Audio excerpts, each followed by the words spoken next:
it's just a horrible challenge. I don't care what the match centre say or whatever anybody says, whether Premier League come out again and say something tomorrow. It's just a horrible tackle, and it's 100% a red card in any game of football. It's awful. And it could quite so easily have broken his leg as well. I mean, he was lucky to get away with that, wasn't he? It's awful. Merce, I mean, it's baffling, isn't it, how that's not a red?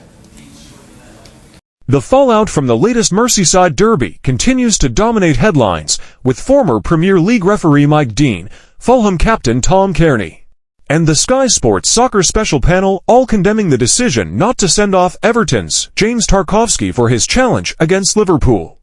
The controversial moment came during Liverpool's hard-fought victory over their city rivals at Anfield. Tarkowski, known for his robust defensive style, went in aggressively on Liverpool's forward, leaving many both on the pitch and off, calling for a red card. However, referee Paul Tierney opted to show only a yellow, a decision that has since sparked widespread debate. Mike Dean, a veteran of the English officiating scene, and now a pundit, did not hold back in his assessment of the incident. Speaking on Sky Sports, he remarked, "That's a red card all day long. Tarkowski's challenge was reckless, dangerous, and endangered the opponent. The fact VAR didn't intervene is baffling."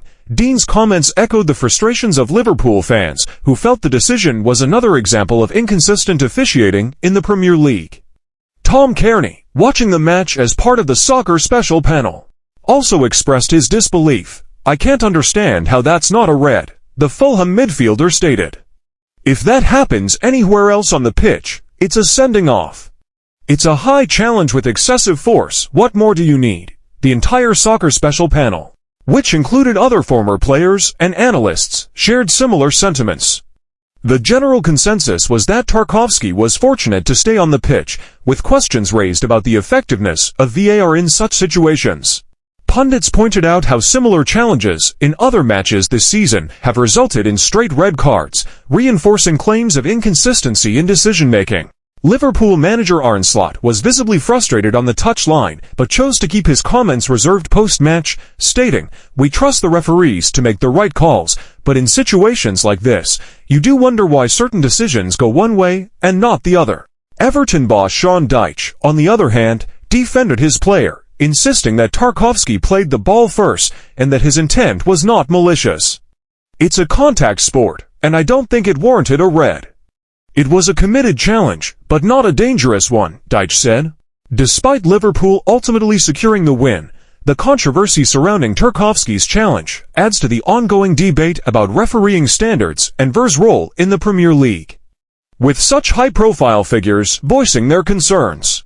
This decision will likely be scrutinized further in the coming days. Far less than that. I'll guarantee that'll happen. Yeah. You just know far less. Because what would happen tonight is they would have seen this. They'll have some kind of phone call tomorrow with all the officials that are involved and say, "Look, why have you done this weekend? This is what's going to happen. If that happens again, we cannot miss," because you cannot miss that type of challenge when you've got a referee and a VAR in position to make that call. It's just a terrible call. What happens now in terms of the PGMOL? Well, they'll put another statement out tomorrow, and I would like to think they will put a statement to say, having reviewed it again, it's the wrong call, which I think they should do, because that'll just save face. This is where it would be great to hear what the VAR was saying to the referee.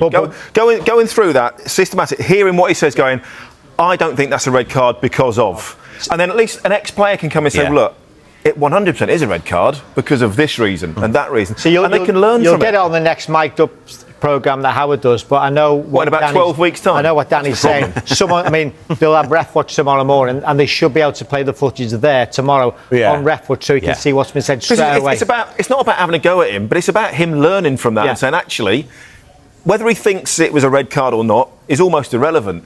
You've got to learn from it and understand and learn from people that know that it is a red card, why it's a red card. So if it happens again, you can make the right decision. And Thomas, someone's still playing the game. If you'd seen something like that in your game last night against Arsenal, you'd have fully expected a red card straight away, wouldn't you? We'd just do what the Liverpool players did. They surrounded the ref. I think, like Merce says, when you play the game and someone follows through and straight leg, full six studs into McAllister's calf just below his knee, you know the intent is there.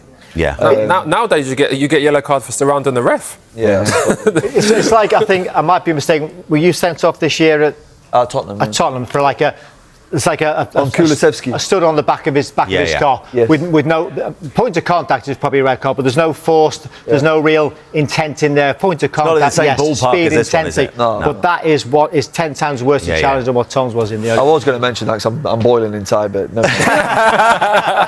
Was it not rescinded? You know what? With the ref, I'm not having a go at the ref. No. Because, you know, it's a derby game, it's 100 mile an hour and it happens so quickly. And when the ball clears, the natural reaction for a ref is to follow the ball sometimes, so he doesn't see that. And the backup is VAR. I don't think we ever have a go at the they're the referees. people. I'm not having a go at the ref because it's easy for when that ball goes, the ref goes replays. and follows the ball and he don't see the follow through.